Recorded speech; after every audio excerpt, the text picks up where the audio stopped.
surprise guest. I didn't even know until like a few minutes ago. He combines his infectious pop music that he's dubbed bubblegum pop with standout content. He's created quite the fan base online with over 120,000 monthly listeners on Spotify. Woo! Fulton has also dropped a brand new album, Sonny Boy, 4 days ago. It's brand new. It's fresh out the womb. I've personally been listening to him for a while and know he's going to be a wealth of information for all the Indians out there. Guys, Fulton Lee. Come on now. Can we insert applauses? Can we start doing that? Like a sitcom or like. I'll talk to the editor. Okay, thanks, man. Appreciate it. Good, dude. Like Cake said, man. Always get pancakes. That's why you always get pancakes. Why you never say no to pancakes? Yeah, you never say no to pancakes. Yeah, I knew we were from the same town, right? Like you're from here. Yeah, I live 10 minutes away. Okay, yeah, and but we never seen each other. Right. Yeah. And you claim a lot in Nashville. Well, I lived in Nashville for 5 years. Okay. I grew up here, moved there out of high school, and then came back. And pursued music there, or yeah, that was the whole reason. The reason for the trip. Yeah. How'd that go? It was great. I mean, it was harder to navigate than this is, like the independent thing, because there's so many different. The industry is like an endless jungle of things that you could pursue. And so it was great city, great people. I had like kind of a team with me. A lot of those people I still work with a lot. But since moving back, I think I'm kind of more in a stride than I've ever been, trying to kind of do the industry thing. Independent now? Yes. And then not before? No, I've always been independent. I had a manager. Okay. But I guess more what I mean is kind of just trying to get a game plan for how to pursue and build a music career. It was just a lot more complicated. Yeah, something interesting is you're from a small town. I think a lot of artists are from small towns, and they think they might need to go to a Nashville, need to go to an LA, need to go to a New York, whatever. Having done it and coming back, what's some advice for people who are doing that? Yeah, I mean, so I moved in 2016, and at that time, you might have needed to do it. I don't really know, but obviously TikTok and just the For You page in general, whether it's on TikTok or Instagram or whatever, has just changed everything.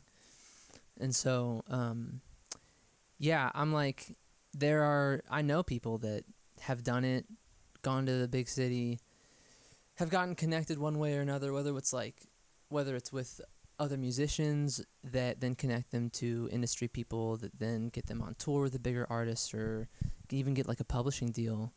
And it's been super awesome for them. And maybe had I like pushed through and stayed on that course, I could have found myself somewhere similar. But I think that, at least for me, my personality type, the content-based independent strategy certainly is kind of best for me, and it definitely means you don't need to be anywhere particular. And what was the decision, or like the eye opener that was like, I can go back home and do this from there? Or well, it was COVID. Okay. Partly, my wife and I just had a baby, and we wanted to be around family, so that was a big part of it. And it was a leap of faith. I wasn't at all like trying to walk back on my pursuit of music. It was more just like, hey man, I've been doing it here for a while, and it's been locked down for like a year, and I'm still doing it. So why not be in a place where it's cheaper and we have family around? When stuff started to open back up, what was your mindset to kind of approach music in this? Like, was TikTok becoming like more relevant then?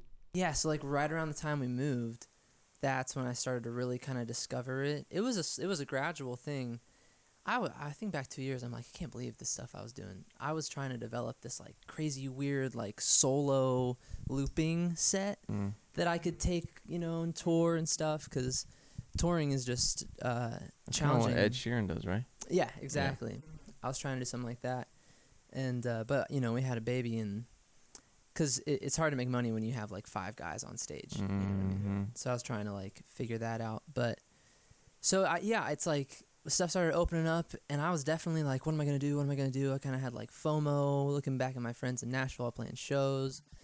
I put some shows together up here. I did a festival down there, and it was all great. But you know, gradually, I really kind of like my eyes opened to like, okay, actually, I think the content thing is what I want to put all of my chips into, and like fully commit to that. Even if I want to tour or do that other stuff later on in the future, investing everything I have into the content is going to put me at that position way faster. So once that happened, then I wasn't so bothered by everything opening back up. You know? Yeah. And you're full-time music currently, or do you do something else? I do Songfinch. What's that? So Songfinch is a custom songwriting company. Okay. It's like you can go to Songfinch as a regular everyday person and buy a custom song for your wife to gift her for your anniversary. Okay. Or for somebody's birthday. Okay. And you'll put in like all the info you want in the song, the genre and stuff, and they'll send it out to their songwriters. It's a phenomenal tool for independent artists. Just to help earn a living. Yeah, exactly. Yeah. Exactly. What is there any rules of like once you send it to someone you're not allowed to release it, or can you take like if you like really love what you did there, can you? So Songfinch owns the recording. Okay. But the recording is so specific to the brief that you get from the customer. So you're gonna have their anniversary date in the lyrics. You're gonna have that the wife's or the husband's name in the so you wouldn't want to release it. Right. But you can take the composition, change the lyrics, and release it yourself. Okay. So you could use that kind of like as practice to make and write songs, and if you find a melody or like a specific thing that you like, use that idea for like an actual song. Absolutely. So what is we try to be super transparent. What's like our earning look like? What does one song get you? How often do you get songs? Stuff like that. Yeah, so I've been working with them for a while, and obviously I think there's kind of some seniority probably happening. I got in when they were a little smaller. They're pretty big now, but you get $100 a song. Nice. No matter how long you've been there. Just $100. Yeah. And there are weeks where I'll have like 15, 20 songs. Wow. I sometimes I'll get like 40 in a month or something crazy. Amazing. Other times I will get legit 3 to 5 in a month. Sure. So it's pretty unpredictable. Because it depends, like Valentine's Day and Exactly. They're like big rush parts of the year and then slow parts of the year. But that's good though, because February's coming up. Let's kill it this month. Yep. And then we'll just go content heavy March. Exactly. Like you just kind of plan it out like that. Exactly. Nothing wrong with it. Can you change the prices, or it's 100 flat? Yeah, across so the board. It's like the Songfinch website is like that's the price. Song $200, and then on the back end they take 100 and they give the artist 100. Yeah, that's cool. I don't think many people know about that. Yeah.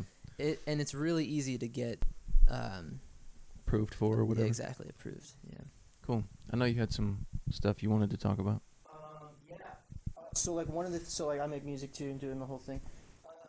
And I always find that the content treadmill is tough. You know what I mean? You're expected to put something on every day. What's your approach to content? Do you batch create? How do you kind of get your ideas together? What's your strategy when you're like, okay, I need a week's worth of content. What do I do? That's a great question. I'm kind of still trying to figure out what's best for me with that. But lately, I used to batch, and maybe that still is a great way to do it. But lately, I've been just trying to film and edit one video every workday, just to stay in the flow. Yeah. I find that if I do a batch of like 5 videos a day, edit them all the next day, and then I don't film for another week, that next week I'm like stiff. Yeah. Totally. So I try to, stay in the practice of it. Do you find that gets exhausting? Do you find that like if waking up every day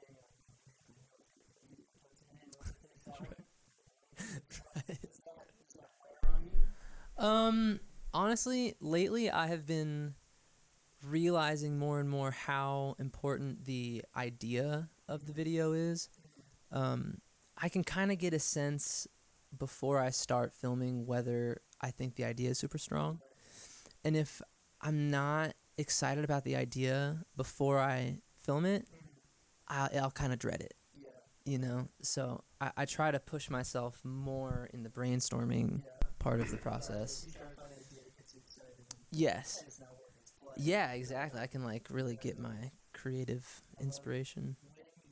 So when you write a song, are you thinking, I'm writing this song and I'm already formulating what maybe the idea of the video looks like? Right. How early are you like getting into the content part? God, it's such a good question. These are questions I've wanted to ask you for so long.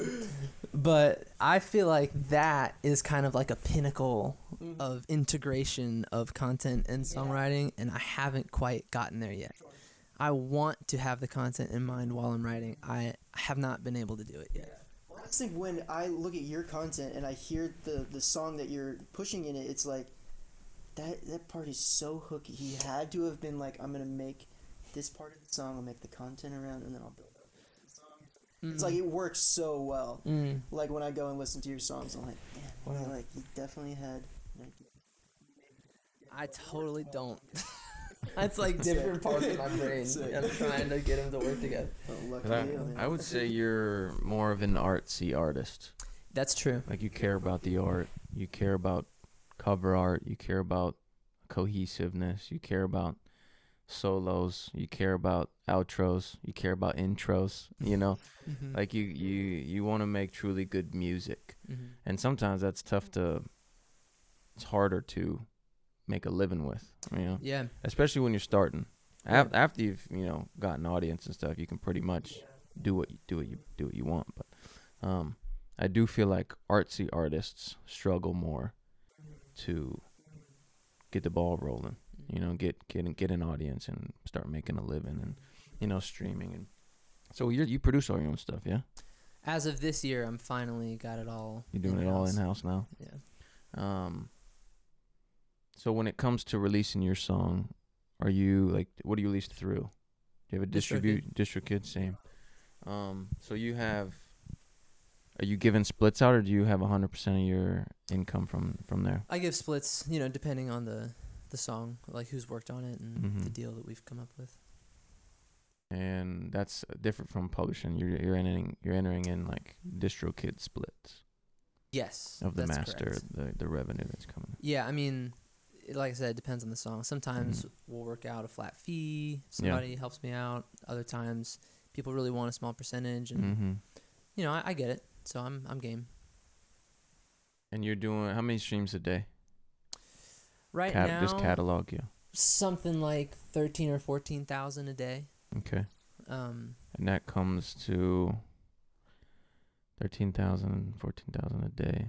Is that like 2 million, 1.8 million a month? Oh no. No, sorry. I went the other way. 800,000 a month. No, it's like 400,000 a month. 400,000 a month. So that's a couple grand. Yeah, it's give like or take 1,200-ish. Because you give splits. Yeah, so every song's so different. It's impossible to know like the gross percentage that I have over the whole catalog. Yeah. So I just want like people to kind of get a gauge who are listening. Like if you have 100 and how many thousand listeners? 120 something. 120,000 monthly listeners. You're doing 15K a day streams across your catalog, and when you can make thousands of dollars in that area. You know, a lot of people really like think they need, something just so unattainable. Like how much would, $2,000 residually kind of like coming in as you have to make content and make music, but that's a great, yeah. Oh, yeah. And then you add in you find another route like a Song Finch or like something else, and it's like all of a sudden you're making a living being an independent artist. Yeah, man. It's no joke. So. And I will say too, like before I started making content, I had just kind of gotten a little bit of a spark randomly with the song I released on Spotify. I gotten like fresh finds, and then it got on an editorial, and my stuff kind of got into like the Discover Weeklies, and I was hanging out around 40 or 50,000 monthlies for like 3 or 4 years, and it was just steady. It was like 30 to 50, And what I found so interesting was during that time I was averaging 100,000 streams per month, but 50,000 listeners. So it was 2 streams per listener on average, Nice. right? Well, now I have 120, but I'm getting 400, which is closer to 4 streams per listener. And so I think the listeners that you gain through content listen to more each month than the listeners you gain through playlists. Absolutely, because that's a casual listener. That's a passerby. Right. Something know. we've talked about. And somebody that connects with a video or a song, and they choose to go listen to it. Mm-hmm. Yeah. They'll choose to listen again, as long as they I like think too, it's like easier to connect with an artist when you have a personality and face to put to the music. Yeah. And if Mm-hmm. and just content, I think really helps with that, especially if you like let your personality show. I think that's why a lot of stuff works for you, because of people connect your personality and then like you as a person. I think that's the part that takes you from casual to someone who will listen maybe once or twice to 4 or 5 Yeah. X amount. Yeah. Yeah. And where do you see that stat? What do you say? Where do you see that stat on Spotify for artists?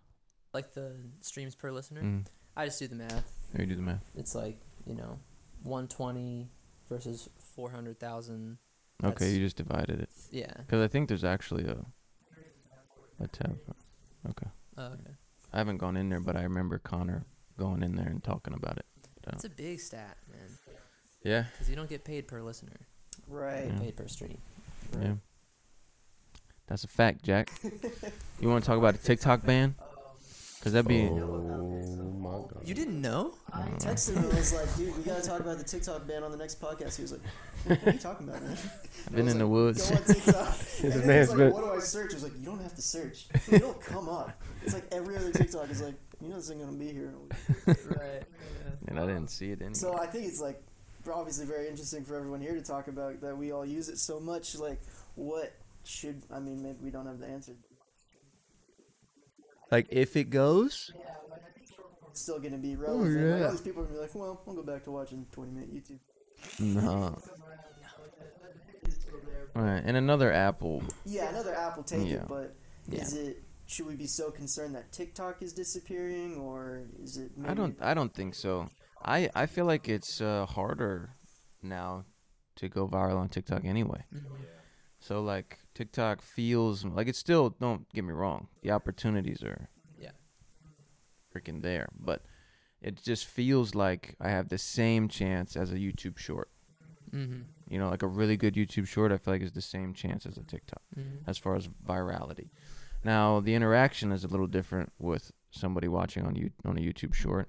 They might type into the YouTube search bar the song Mm-hmm. instead of going to Spotify or Apple Music, or because the demographic on YouTube is like, that's a YouTube demographic. Mm-hmm. So the conversion rate over to streams might not be as high, which creates a little bit of a hiccup. But at Facebook Reels, I bring them up again because I get some of my best views on Facebook. Really, Right. literally, some of my best. Like right now, I'll post a video on a TikTok. It'll do a few 100,000, or it'll do 1 million, but then it'll also do another 1 million, 2 million on Facebook Reels. That's crazy. And Instagram Reels, I can't get into good. YouTube Shorts, I haven't been able to crack. I also don't post that frequently. I'm not that active on it. I need to be, but yeah, Facebook Reels is like, it's doing wonderful things. But as far as TikTok going away, something else will pop up. I think the game plan should be whatever pops up, get on it. Yeah. Mm-hmm. Don't ask questions, just get on it. Get all of them. Post your previous content, like you already have content. Yeah. Saved up. Yeah. It might even be a good thing in that sense because now All right. you can just use it all again. Right. It'd be Yeah. like a fresh start. The early adapter can be. Mm-hmm. So that's good. I also, like I said, I didn't know about it, but we went through something like this before, no? It's like on the news, like it's everywhere. Cutting down trees, man. I've been in the woods, dude. I don't know. Making a paintball course. Yeah, man. I've been just eating muffins and but yeah, so we went through something like that before, right? When Trump was in office. You think it's more likely? I mean, it's not set in stone, right? Estonia, but I just have a hard time imagining that it would happen. Yeah, it seems like a sci-fi movie or something Okay. for it to happen. maybe I'm Mm. being But alarmist about it. but I know it's a real threat. It's just like, Yeah. I don't know. Who Yeah, knows? but the attention will go somewhere, Yeah. you know, and then Yeah. just go there. It could just make your Instagrams pop again. Exactly. You know. Exactly. Well, it's not necessarily a bad thing. How's the timer on that camera? Let's go ahead and restart. Yeah, I feel like right now too. There's like we're in that like waiting area. I feel like a new app or something. Like, I feel like something is about to happen with a new platform or something, because it just feels like it's been a lot of the same for a while. And maybe it's, you know, just YouTube Shorts really kicking into gear. Or Yeah, Spotify has been It's all the stuff changing. that they Yeah, did. it's They're interesting. making the homepage like a For You page. A little video based, yeah. On Spotify? Yeah. I can do the canvas thing. Is that what you're talking about? Oh, where it's like, it looks like a story. Like Oh, I Spotify. have not. Spotify's homepage is gonna be a video feed. Like artists can upload what they want. Jeez. That's bananas. I mean, I know about all the whole discovery mode thing, but Yep. There's that, and then Spotify clips. get out of here. What? What's cool is this button. Either it might not Oh, be because I Christmas, already man. follow him, but when you click this button, it'll convert to a Spotify follower. So clip That's that. amazing. yeah, Yeah. yeah. I love this. And the cool thing with that is that when people are on that, they're there for the intention of finding music. Right, this is like, Song down there. Let's go straight to it. This song and all the plays. Yeah. Yeah. bro, this is Yeah. like TikTok for music. Like Yeah, old it's Yeah. school 100% music. what it is. So What is are you is looking in at it on? beta, or? What are you looking at it on? Spotify. Did you went to the profile? Yeah. Because soon it's gonna be That'll be the a full- homepage yeah. feed, and it'll be algorithmic. Can anybody post, or is it just certain people? I have access. Connor has access. You do have access? I have access. It's gonna tier out like Discovery Mode did. Right. But it's like I don't have my homepage on mobile is not a video feed, Right. but I have access to post clips. So I don't know what that, Interesting. you know. I I only wonder- posted one just to test it. How many do you see stats on views? I'm so It's so early. This man's in the woods. in the woods, bro. It's I talking still- to the right I still- person and the wrong person. I still got like, you know, I still got the sauce, but like but the specifics of data. I'm not a data guy. You know, Connor's very data driven. Right. He likes to look at analytics and likes to look at whatever. I'm like, how's the song doing? That's pretty much what Listening to it. what I'm looking at. Simple, man. It works. You want to go play paintball? Cut down some trees, dude. Yeah. I've just been grinding, dude. Bought a house. You know. Oh, really? Wow. Mhm. Congratulations, man. That's Thank huge. Yeah, it's good. Yeah, I don't think TikTok ban is gonna change much for the artist. Mhm. Like if you adapted there, you'll adapt somewhere else. Yeah. You know. No, it's not, another door will open. / there's still Facebook, YouTube, Yeah. Instagram. Yep. You know. Spotify clips gonna be huge. We did a full episode on it. Mm. That's why I'm not like Okay, yeah. doing a lot of Got it. repeating. But it's that's out, right? No, that's the next one to come out. You've been waiting on it. Which ones did you post already? Uh, Oh, you're going in that order. Easy. Yeah. I think after this we can run like a Q&A, because you said you have some questions. We can run Right. stuff like that, you know. Totally.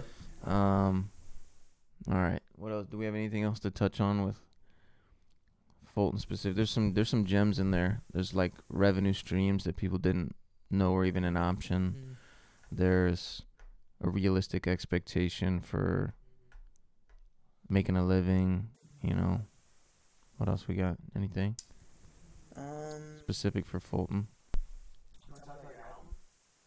Sure. what?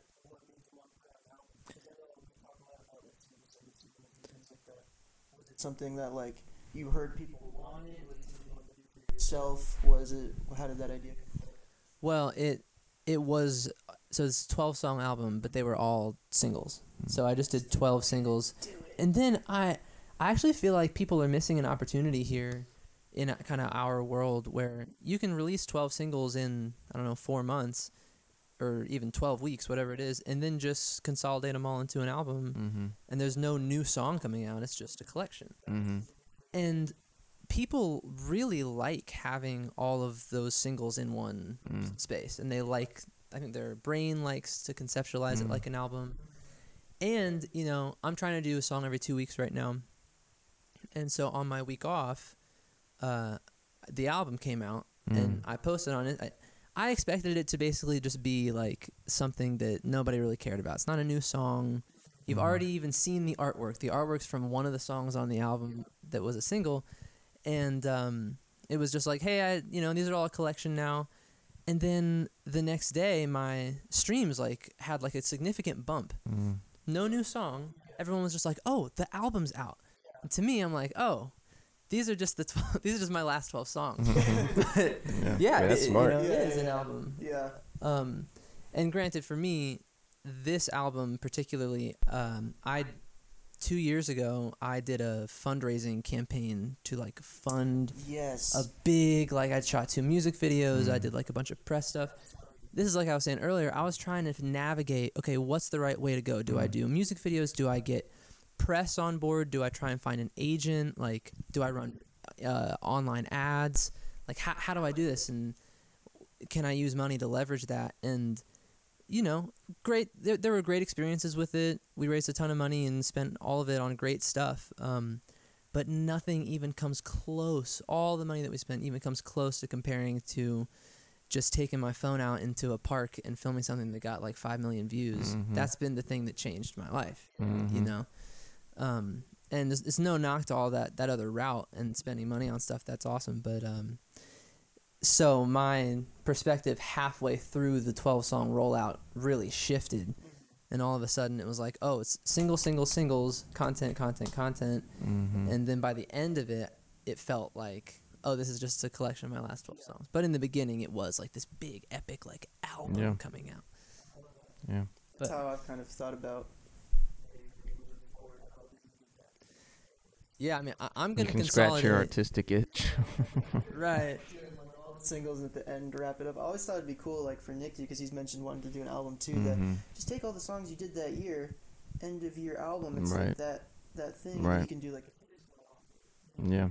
Yep. Yeah, I've been selling vinyl records, and shockingly, there's a huge demand for it. I did not expect it, but they sell better than my T-shirts.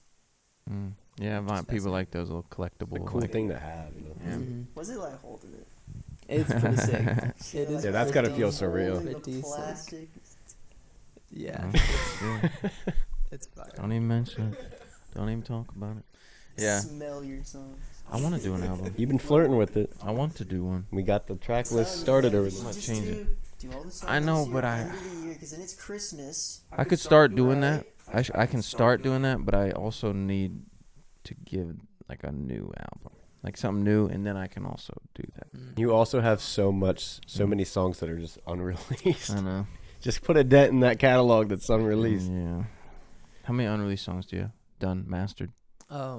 Like none. Sick. I'm as soon as I finish them, I just put them out. Put them out. Nice. So I don't. This man Nick has like 150. Well, why don't you release them all? I do. That's a problem. I'm just making them faster than you put them out. Literally. Okay, so between February and February of this past, like February to February of the year, right? The 12 months. I made a 100 masters. Dude. Yeah. Holy smokes. What's crazy is like I come here Tuesday, Thursday to make content, right? So he'll have whenever I leave Tuesday to whenever I show up Thursday, and a lot of the time he'll be like, "Dude, I got 3 new songs in the Dropbox." Like what? Like are they demos? Nah, they're mastered. Yeah, master. Like, wow. yeah, like masters, like ready like to release. ready. Yeah, Dude. because I have more than that demos, right? But Sure. But demos usually I don't. If I finish, like if I put 2 verses and a chorus, I'm sending it for master. So if it's like a chorus idea or a verse idea, and then I leave it, that's a demo. Like I don't have full done demos. You know what I mean? And do you reach from like several different producers, or are you just one guy? It's mostly Graham. Wow. That's so much for one producer. Yeah, me and Graham. Well, he works like I work. Right. Like we work very quickly, Yeah. efficiently. We don't overthink stuff. Yep. And it's different. It's a different approach. Like I'm not the artsy artist. You know, I love creating music. I love writing lyrics. I love melody. I love that stuff. When I finish a song, I get excited. But like, I don't feel like I'm the most artistic guy. Yeah, you know, you said about me that I'm like a more artsy artist, and it's true. But I have taken massive influence from you talking about that, and it has really like relieved so much creative pressure. And it's cool because now that I can produce things myself, I can go really fast. I don't have to like send a producer notes and like work through somebody else's system. But I've found that not overthinking and kind of really just being like, okay, instead of asking the question, what would make this song the best, like most masterful thing it could possibly be, I just ask myself, well, what do we need before it's mastered? Like what? And it's just it allows me to stay fresh. I'm like constantly fresh, and I'm so much more creatively fulfilled because I'm constantly finishing things. Yeah. And like starting new things. It just feels like healthy. Where's the bell, dude? Yeah, where's the bell at? Oh, I see it. It's right there. Yeah. Ding. I got the bell, dude. And yeah, because done is better than perfect. Yes. And watching Nick work is pretty interesting too. Like he has this system down, and like watching him work, every song's like kind of the same process, but it's always a different product. But it's like it's interesting because he'll like write a verse or whatever. I'm like, dang, I need another verse, and he'll just do it. And if he writes a line, that line's not getting changed, and he'll just move on. Right. So it's I think one of Nick's superpowers is the ability of commitment. Wow. Just to like, I won't go back and change anything. Literally. Marriage is high school sweetheart. Done. Next. Yeah. I'm starting to see where he's getting at. You see? No, but like my process, I probably talked about it before, but I write a song on a loop usually. On the off chance, I'll write it to an actual beat that's done. I'll never ask for changes to the beat if it's already done. I just write to what's there. Boom. I might cut it shorter, or I might personally rearrange, like cut off a verse that's too long and move a chorus over. I might do that on my own just really quickly. So anyway, write on a loop usually. I send it to Graham. I either say nothing, like do your thing, or I hear Afro beats, or I hear Four on the Floor, or I hear whatever, you know? And if he agrees, all right, cool. If he's like, you sure? I'm like, doesn't matter, do what you want. Like literally, like I'm not like locked onto anything. And that kind of provides an opportunity for the producer to do what they're good at. Right. You know, me do what I'm good at, and then sending it for mix to Pablo. And I would say more often than not, I get on a FaceTime with him. He'll give me a listen to link. I don't know if you know what those are, but they play exactly what he's hearing through my speakers.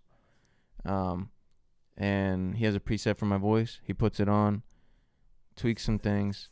As he's going, I'm saying, can you do this? So a lot of times I don't say anything. I'm like, yeah, it's good, thank you. 15 minutes, done, mastered. Right. Or I'll be like, hey, can you do this? Can you cut the beat right there? Can you make the falsetto in the front instead of the whatever? Just like really quickly. And then that's like a 30-minute thing. And then I'm done. That song is done. Right. I don't have to, I put it in the folder and I'm on the next song. Right. I would say maybe 2 times out of 300 masters, maybe 5 times that I've been like, I'll hit them up after it's done and be like, hey, I actually hear this. Can you do it for me really quickly? And even that is like one revision, and it's only a handful of times. Because I like to just get it done at the beginning. And I know that the only time I'll really do it is if it's bothering me, that I know if I listen to it, every time I hear it, Right. I'm like, I wish I would have done that. Yep. That's it. It's never like, you know, yeah, that's not what I'm doing. No. It's just like, this. Every time I hear it, I'm like, damn. You know? What's the story with Swing? Because Oh. did that ever get changed and switched out and replugged back in, or did that intro stay the same? Which one are we talking about? The intro for Swing, where they could Bruce Wayne? Bruce Or- Wayne. Did it get switched out? Yeah. No. The, Oh, you thought the it was- static thing in the beginning? Oh, that's a Connor thing. Yeah. So I'm like, I roll my eyes a lot at that. They know I do. Because I remember Connor's being here been for much the story. better though. Connor's been much better. But there was some breaths in Swing. When we put out Swing, it was at the Bruce Wayne, and then you could hear like breaths and static and noise because the mic was turned all the way up with no cloud lifter, and I'm like, Bruce Wayne, you know, like I'm talking low, Right. so you could hear hiss, you could hear what is static, and then Bree requested to have it changed from Pablo. I'm like, guys, it's good, it sounds fine. I didn't even notice it until you said something, Right. and she's like, we can't release it. We can't release it. I'm like, what are you talking about? So literally like day before, they had the audio swapped out. Whoa. And Pablo, that like, yeah, anytime there's usually revisions, they come from Right. somebody. I'm like, whatever you guys want. I'm like, I'm good. You know, it sounds perfect. Right. And then one of the favorite thing is, like, I just like to tell everyone, I get my masters through text. Right. Oh. Like through text. I take them from my text in my phone. I say save to Dropbox, and then I upload that file to like release. So it's like an MP3 that came through text. Wow. You know, and I just Right. upload a DistroKid. A lot of people are like, and then it tells me now because DistroKid updated. They're like, hey, we recommend Wave or. And I'm like, yeah, whatever. Upload it right now. It's already uploaded. Swing. Right. Yeah, and the joke is like two people I'm like, no one's out there listening, like, yo, the song goes crazy, but is this an MP3? You know, like no one's doing that. Yeah. So I just like to get it done. It's easy for me. Saves me like space on my hard drive. I don't gotta have a 40 megabyte Wave. I can have a 3 megabyte. The part that says MP3 in right. Yeah, I'm gonna do that from now on. Everyone feels good. Dude, it's Wave, dude. Upload it away. Sounds the same to me.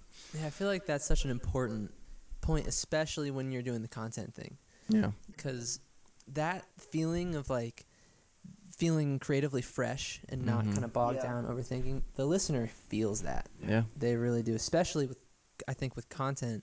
If you're like, if you've been laboring over a video or like, I don't know, that's why I don't do so much batch editing anymore, because I'll get burnt out by my like fifth video. You can see it. Mm-hmm. And you, like your stuff especially is so, it's like I'm engaged because I can tell the mood you're in is just like fun. I want to be a part of that mood, you know, like there's zero kind of like self-consciousness in your body when I scroll to that video. And if I could like detect even just an ounce of like awkwardness or like stiffness in you, I'd be gone. Right. And I feel like that, you know, people can have really good ideas and have good music, and they're just thinking too hard when they're on camera. They're not just having fun. Yeah. And yeah, I think people's radar for that is really sensitive. It is. It is. They can smell that, and they won't stay. Yeah, because you want the person on screen to be a capable, sturdy guide through this video. If you kind of have to like, if you're kind of questioning whether you can really trust this person to like really just take your attention and care for it and you know, move on. That's such a good way of putting it. It's just like when you're on stage, you know, if you can feel like somebody who's singing is like a little nervous, you're like, it makes you kind of cringe. It makes you just feel uncomfortable. It's the same thing, you know. The shepherd of attention. Yeah, The exactly. attention shepherd.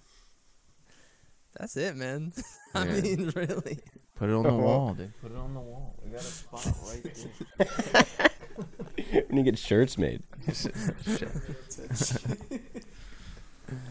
That's a skit right there. Somebody has like a robe and sandals and a staff. I feel like you could open up like a bed and breakfast. And I want to. Yeah. No, I would visit. Not because I know you, just because like, you know, I'm gonna be taken care of. Yep. You know? Yep. Yeah. I like that. I get you. Like bacon's just crispy enough, you know what I mean? Yeah. Well, it's just how you like it. Yeah. Right. Yeah. All right. That's it for that one. Feel good about it? Boom. It's great. All right. Later.